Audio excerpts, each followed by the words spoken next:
जब जब भारत में वीरों की कथा सुनाई जाएगी, जब जब भारत में वीरों की कथा सुनाई जाएगी, रेजांगला की गौरव गाथा सबसे पहले आएगी। वीर अहीरों की गाथा आगे नम कर जाएगी।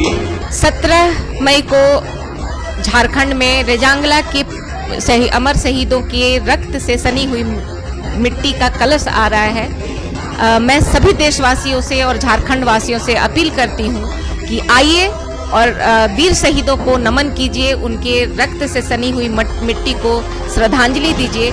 ये हमारा उनके लिए एक बहुत बड़ी श्रद्धांजलि होगी। देश के लिए मर मिटने वाले रेजांगला के वीर शहीदों की मिट्टी राजधानी रांची आ रही है। 17 मई को राजधानी रांची के IMA हॉल में भाग लेकर उन्हें नमन करें और श्रद्धांजलि यात्रा में शामिल हों। जय हिंद। अनुसूचित जनजाति आयोग की सदस्य आशा लकड़ा ने सीरम टोली फ्लाईओवर का काम रोकने का निर्देश राज्य सरकार को दिया है। आशा लकड़ा ने कहा है कि राज्य सरकार के साथ बैठक के दौरान समस्या का समाधान करने के बाद ही अब निर्माण कार्य होगा।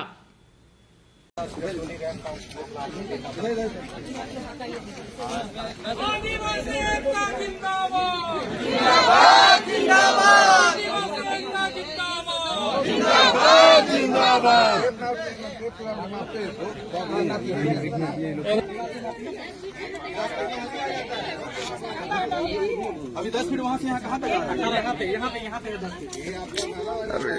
देखिए यहाँ पे अभी तो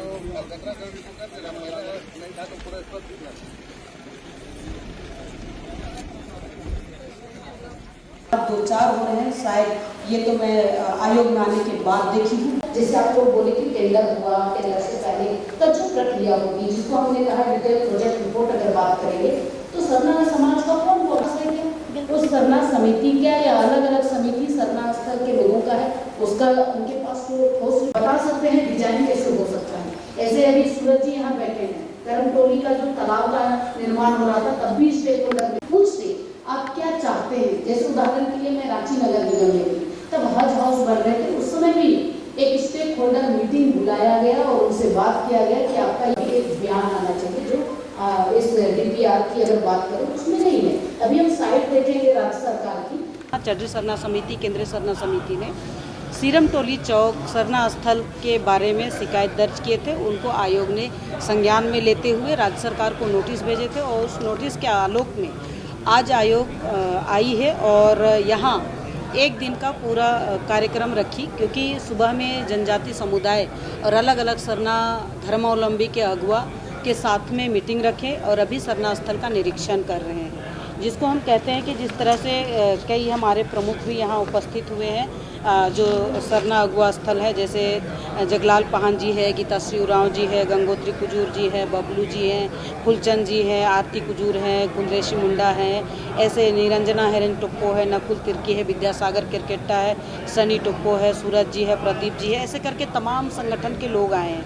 मैं इतना कहना चाहती हूँ कि जब भी आयोग के पास में संज्ञान में आता है तो विशेषकर वो पूरा डिटेल्स जानकारी भी मांगती है, जिसमें डिटेल्स प्रोजेक्ट रिपोर्ट जो सरकार ने किया है उसको भी डिमांड करेंगे।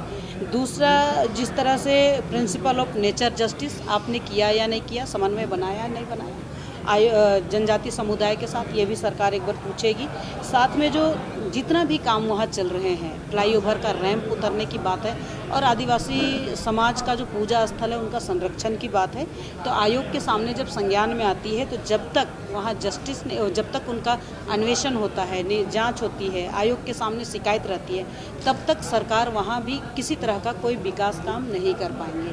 क्योंकि हमारा कानून में प्रावधान है 10(8) को अगर आप पढ़ेंगे तो ST कमीशन से बिना अनुमति का किसी तरह का कोई कार्रवाई नहीं कर सकते हैं जब तक आयोग में जांच है। तो आयोग को सरकार को हम रिक्वेस्ट भी करेंगे कि आयोग में ये विषय है, जब तक आयोग इसको पूरी तरह से निदान नहीं कर सकती है, नहीं कर पाए, नहीं की है और लाएंगे अखिलेश इस बार पीढ़ी सरकार, जिताएंगे अखिलेश इस बार पीढ़ी। हमारे माननीय राष्ट्रीय अध्यक्ष जी को विचारों को, समाजवादी पार्टी को विचार को मानते हुए हमारे पार्टी में आए और माननीय राष्ट्रीय अध्यक्ष जी को विचारधारा को और उनका सारे आंदोलन को देखते हुए जुटे। और मैं सभी को आह्वान करता हूं कि समाजवादी पार्टी में सदस्यता ग्रहण करके मजबूत करे। जय समाजवाद, जय अखिलेश। आइए समाजवाद से जुड़िए, समाजवादी बनिए।